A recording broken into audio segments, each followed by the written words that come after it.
one idea you must take away immediately is that every system of Indian philosophy is a viewpoint, is a perspective towards reality.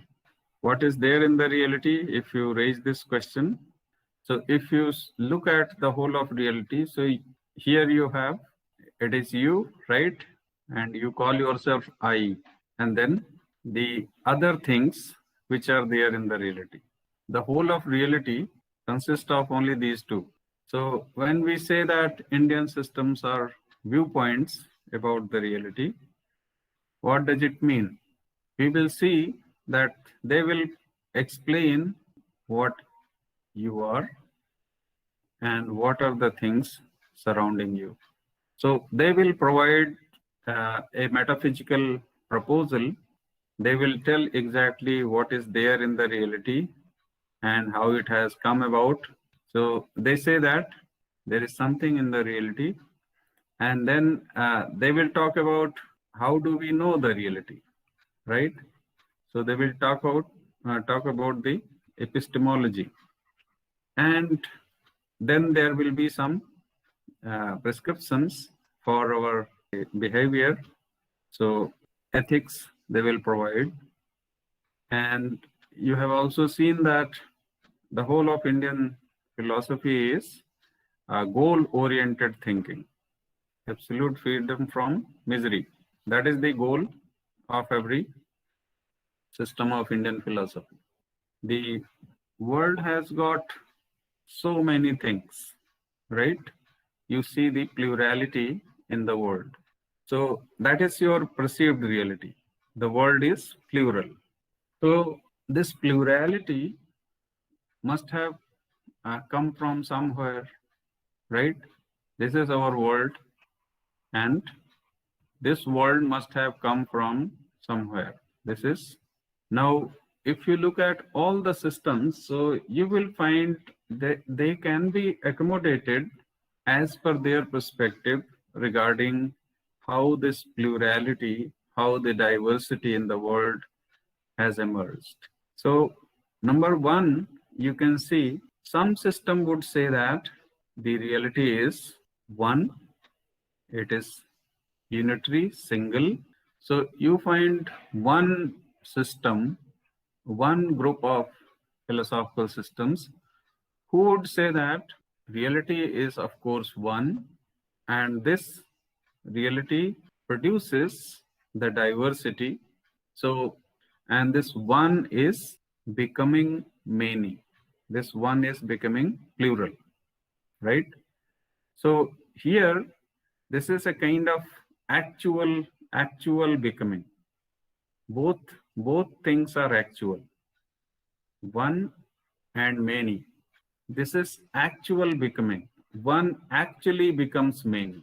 And if you look at all the systems of Indian philosophy, so here you can easily place what you call Shaiva tradition and some of the Vaishnava traditions, Shaiva and Vaishnava tradition. Kashmir Shaivism has this foundational belief that this diversity is an expression of Lord Shiva. So Lord Shiva is one, and he has transformed into this diverse reality.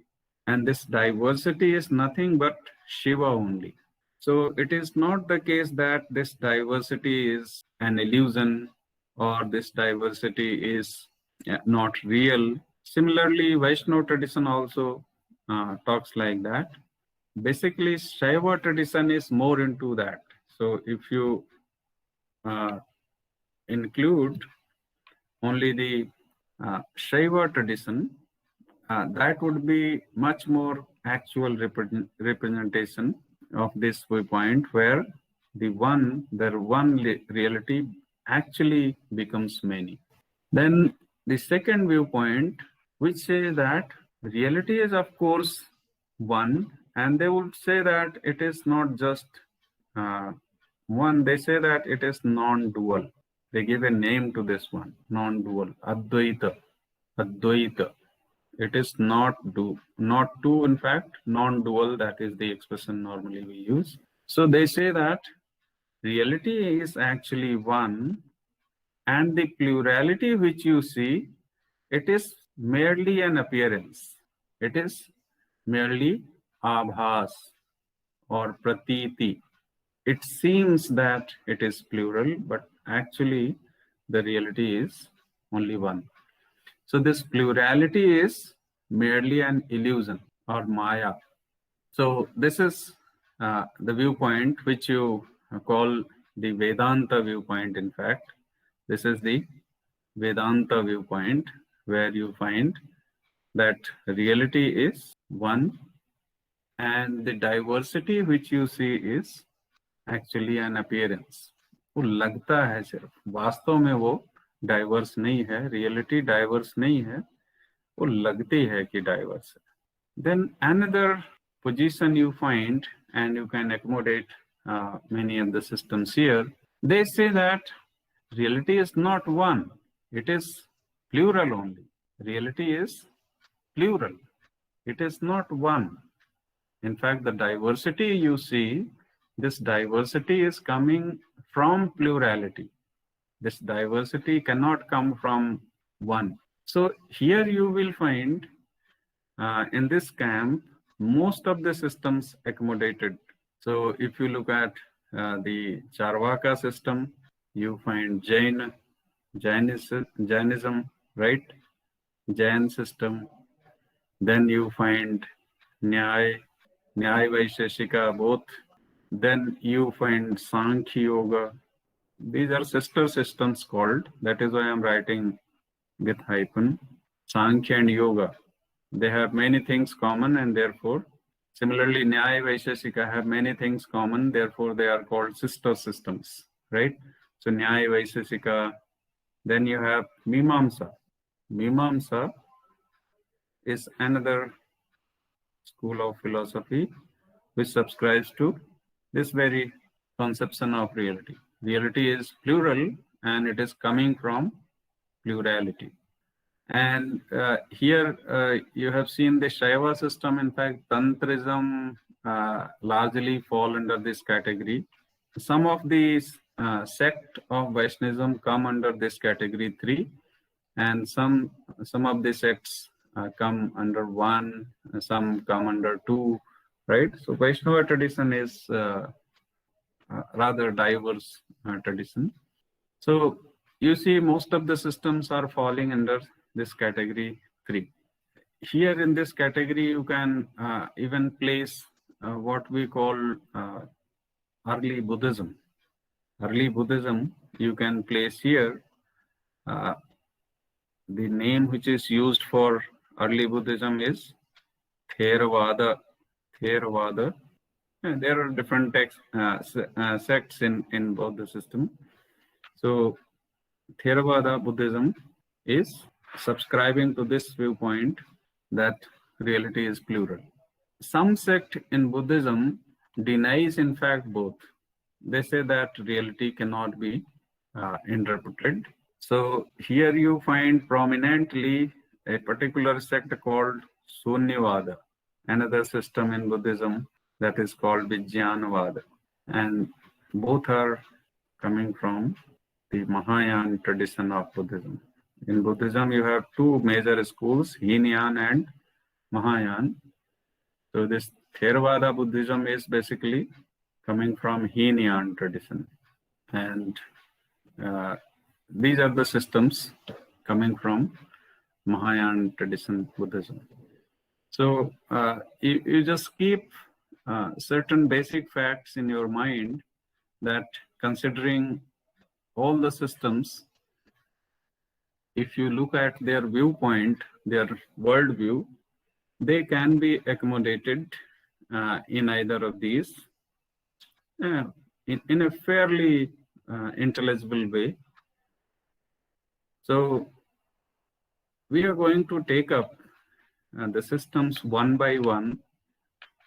We will see their basic metaphysics, then we will see their epistemology, and also certain things which are relevant for our behavior, so the ethical dimension.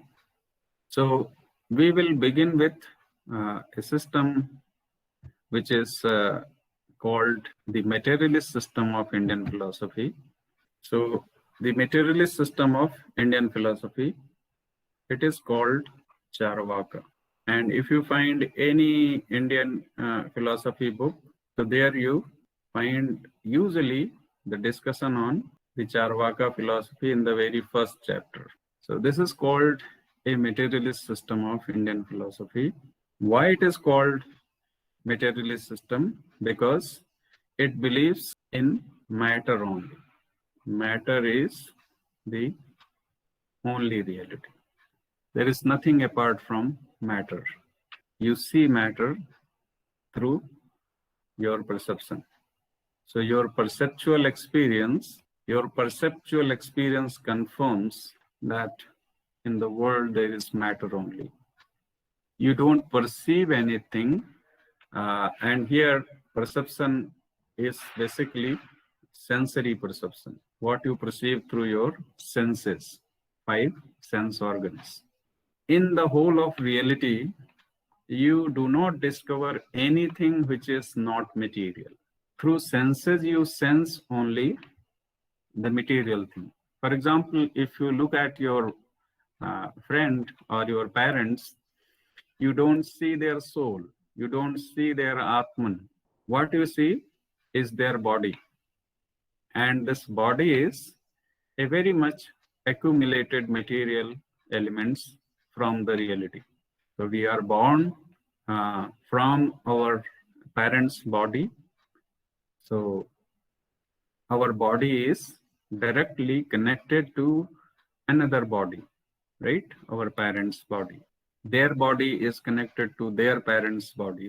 This way we have a progeny. We have a lineage of our existence, and this is our physical existence. Our body is connected to our parent, and our body produces another body. And if you look at the nature of this physical body, every day you have a replenishment, a kind of continuous change you observe in your body. And this change is a regular, continuous activity, and this activity continues even after our death, right? So our body goes back into the source from where we have accumulated our body, and it goes back to the same source. So the Charvaka system of philosophy is called a materialist system because it believes in the existence of matter only.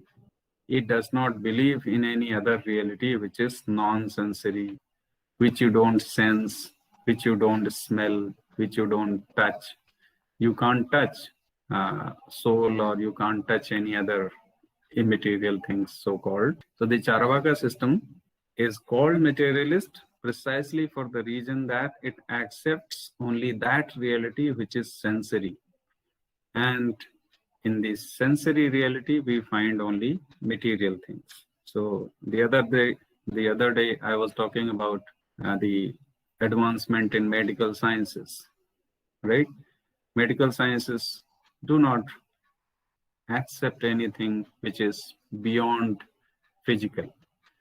And therefore, the pattern of cure which is available in the modern medical sciences considers each and every person as a unique organization of material elements. And the disease is just a kind of undesirable change in the chemical composition of our body. And by injecting any medicine or by giving any tablet, the doctors want to change that undesirable chemical composition of our body into a desirable composition, and then we become healthy. So the very practices which you find in modern medicine is based on this conception that we are merely a body, and that is material, it is physical. Same thing you find in the Ayurveda tradition also, it's not that only the allopathic medicines have this belief. In the Ayurveda system, in homeopathy system, or of any tradition, in fact, our physical body is cured with this belief that it is a physical item in the reality, and it functions properly when the organization of the physical elements in the body are in balance.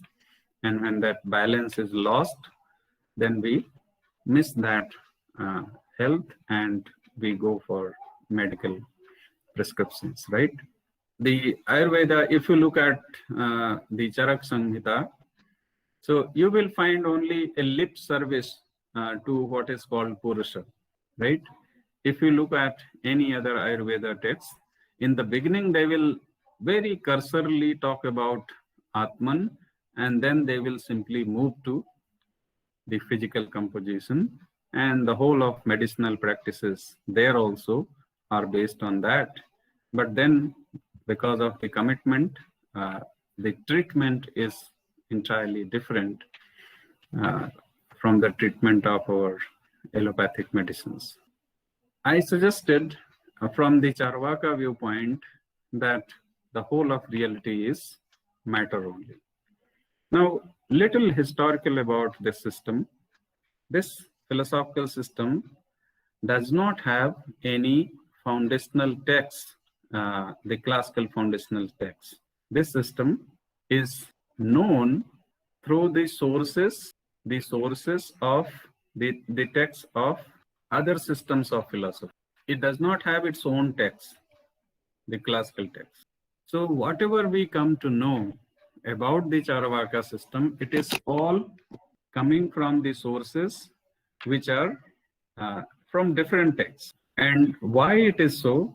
That every system of Indian philosophy necessarily talks about Charvaka. What is the reason? Because the other systems of Indian philosophy are spiritual systems. They believe in something which is not just material.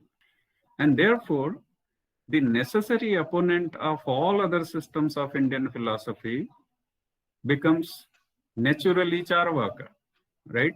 Since the Charvaka considers that matter is the only reality, it becomes a target for every other system of Indian philosophy.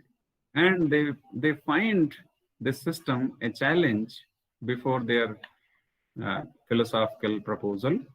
And therefore, they consider that this system, this belief in materialism must be refuted in order to establish spiritualism.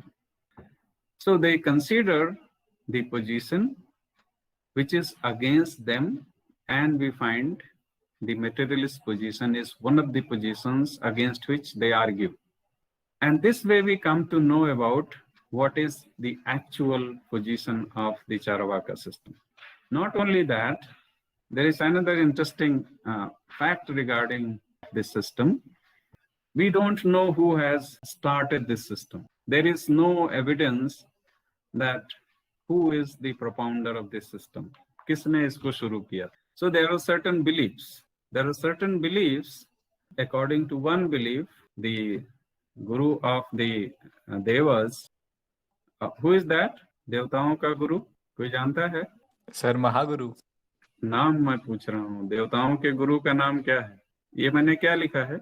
Brihaspati. Brihaspati. Yes, Brihaspati. It is believed that the Charvaka system of philosophy is propounded by Brihaspati to mislead the Asuras. Brihaspati propounded this system of philosophy so that the Asuras are misled, and with that wrong path they will get destruction. He has proposed this idea with this intention that the Asuras get destroyed by following this philosophy. So this is one viewpoint. The other viewpoint is that among all the disciples of Brihaspati, there was a disciple with name Charvaka. So either the guru has propounded the system, or his disciple.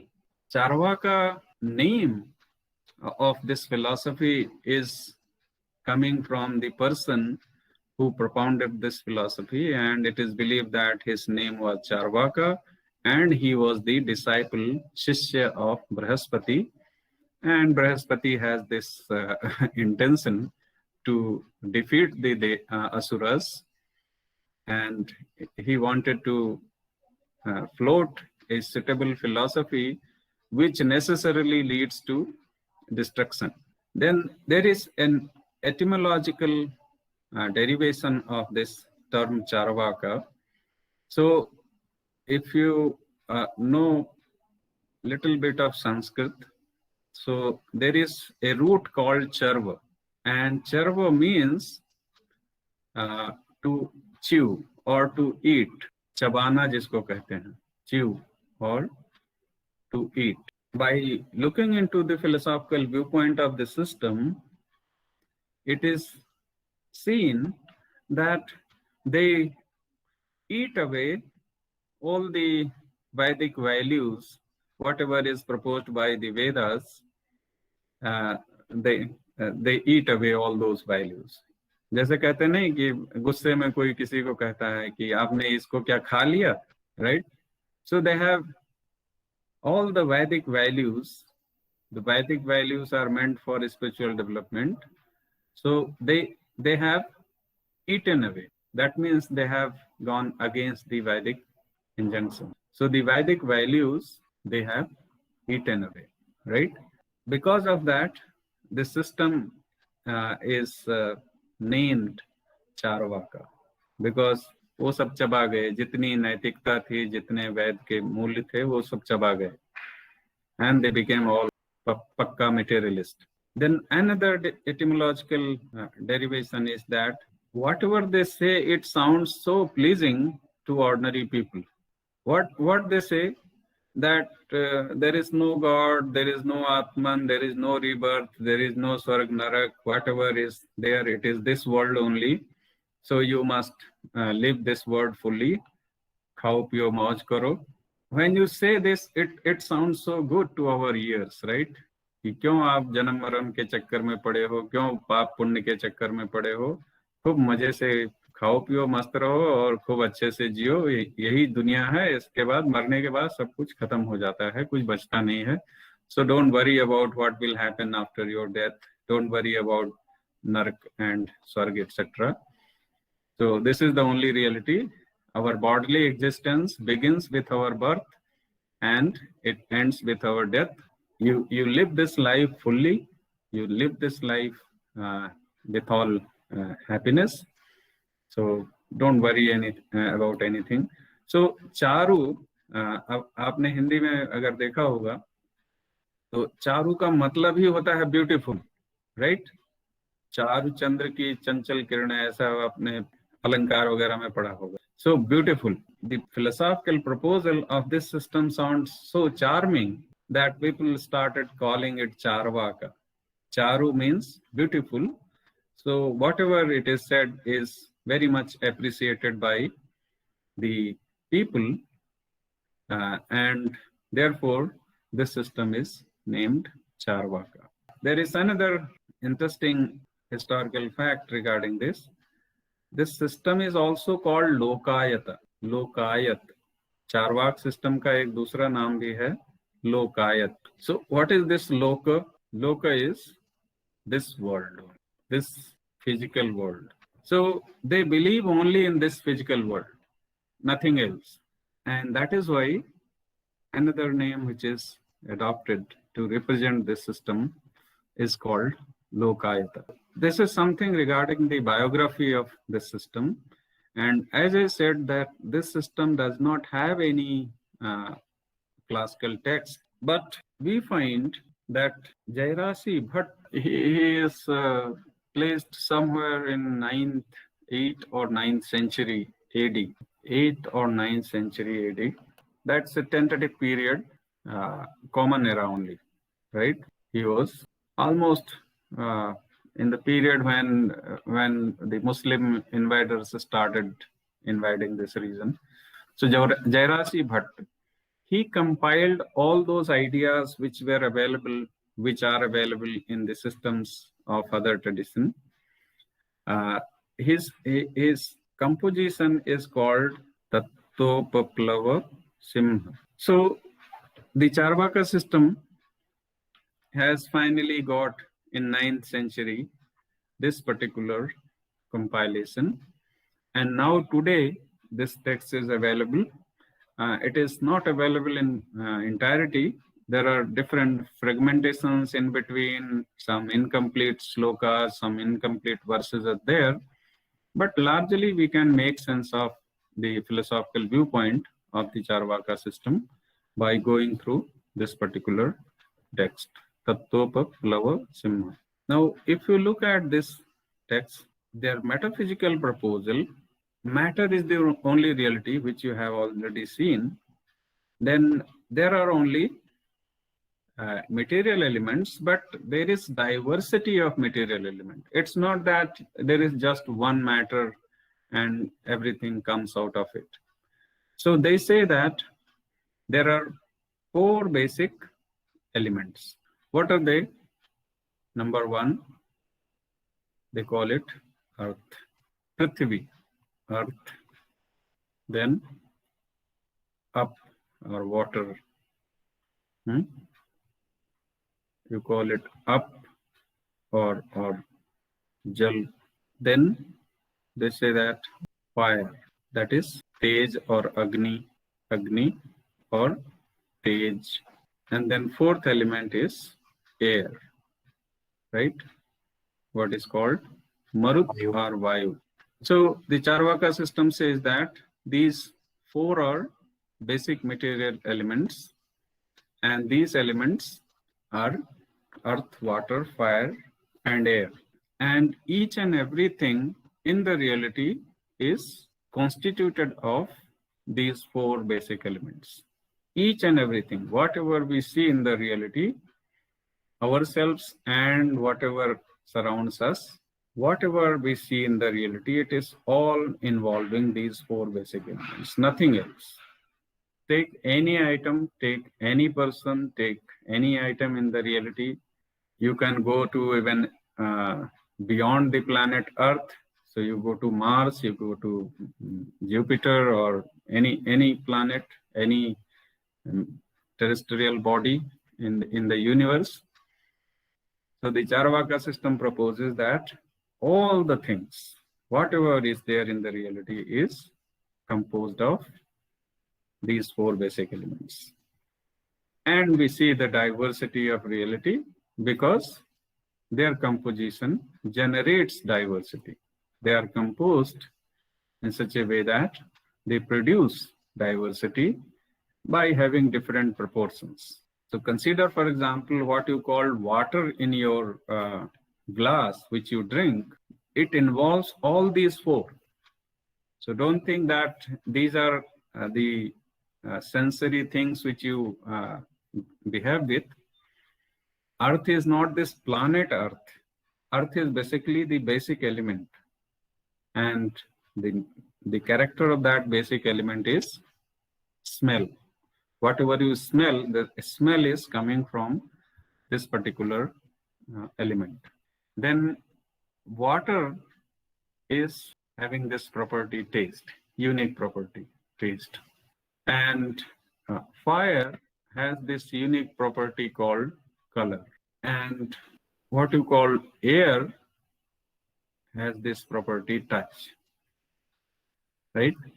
So whatever is there in the reality, we all know through its properties, right? जो भी reality में है, उसको कैसे जानते हैं? उनके अंदर जो property है, उसी के through जानते हैं, right?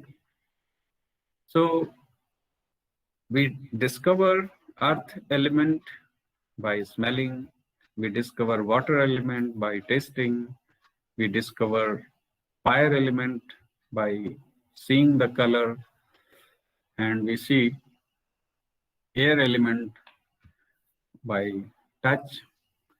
So these 4 basic elements, and if you look at all the sensory information, It is only these: we taste, we touch, we see color, right? Perceive color, we smell, and what else? Nothing else. If you see in the whole of reality, you know through only these four things, right? Four properties. So the Charvaka system says that the whole of reality is constitutive of these four basic elements, and they are basic elements, right? In what sense they are basic? If you analyze any item in the reality and go on breaking into pieces, finally you will end up with these elements, right? So they are basic, they are not further divisible. For example, you cannot divide the basic element Earth into so many things, but certainly the planet Earth you can divide. So always remember, the elements which are discussed in Indian philosophy, they are not the same which we see, right? So Prithvi is not the planet Prithvi, Jal is not what we drink, right? They are basic elements, and each and everything with which we behave is a unique composition of all these four. So जितनी चीजें हमारे आसपास हैं या हम जो हैं, ये ही है सब कुछ. So that is the metaphysical viewpoint coming from the Charvaka system, and they say that we discover each and everything in the reality through these modes: the smell, taste, perception, and touch. And therefore, no need to accept anything which is beyond smell, which is beyond taste, which is beyond perception, which is beyond touch. And if you look at the description regarding Atman, regarding Jiva, or regarding God, or regarding anything immaterial, as per our belief, so we don't discover them through all these sensory apparatus, right? So the Charvaka system says that if you don't discover through sensory channels, what is fun of accepting them that they are real things? Why should we accept that there is God?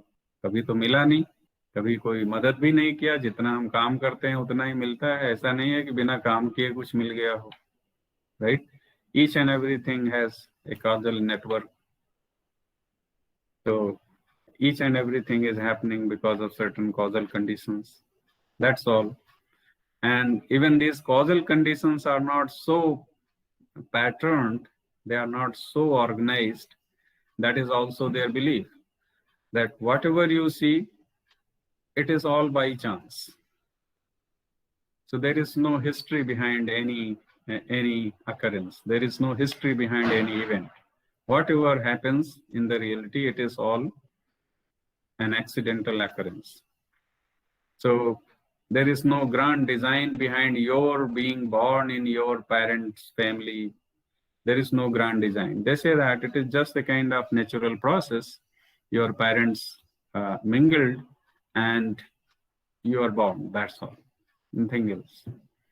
If they were married to someone else, you would not have been there, right? Someone else would have been there.